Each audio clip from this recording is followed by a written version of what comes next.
वालेकुम। दे सलामी उस तिरंगे को जिससे तेरी शान है, दे सलामी उस तिरंगे को जिससे तेरी शान है, सर हमेशा ऊंचा रखना जब तक दिल में जान है। बहुत अच्छा। हिंदुस्तान में कई मज़ाहिब के मानने वाले लोग रहते हैं, सब अपने अपने मजहब के लिहाज से त्योहार मनाते हैं, मगर कुछ कौमी त्योहार जिन्हें सभी लोग मनाते हैं, इनमें एक त्योहार यौम आज़ादी है। यौम आज़ादी को हम 15 अगस्त के दिन मनाते हैं। इसका मतलब है आज़ादी का दिन। 15 अगस्त 1947 से पहले हम अंग्रेजों के गुलाम थे, वो हमें हर तरह से लूट रहे थे। वो जो चाहते थे करते थे और जो हम चाहते थे उसको नहीं करने देते थे। इस तरह तकरीबन उन्होंने 200 साल तक हमारे मुल्क पर हुकूमत की, हमारे देश को लूट लूट कर ले गए।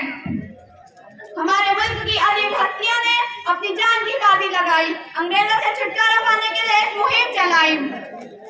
अंग्रेजों ने इस बात को खूब परख लिया कि ज्यादा वक्त तक हिंदुस्तान पर हुकूमत नहीं कर सकते, लिहाजा 15 अगस्त 1947 से पहले हम अंग्रेजों के गुलाम थे, वो हमें हर तरह से लूट रहे थे। लिहाजा 15 अगस्त तकरीबन 1947 को उन्होंने हमारे मुल्क को अपनी गुलामी के चंगुल से आजाद कर दिया और वापस इंग्लैंड चले गए। हमारे मुल्क का कौमी तिरंगा दिल्ली के लाल किले पर लहराया गया। हिंदुस्तानियों ने आजादी की खुदा में सांस ली, सब लोग अपनी जिंदगी में सुकून महसूस करने लगे। आजादी हासिल करने के लिए हमारे मुल्क के बड़े बड़े नेताओं ने हर किस्म की कुर्बानियां दी, बहुत से लोगों को मौत के घाट उतारा गया, कुछ जख्मी हुए, बेशुमार अफराद ने जेलें काटे। इसके नतीजे में हिंदुस्तान को आजादी 14 अगस्त की रात 12 बजे हासिल हुई।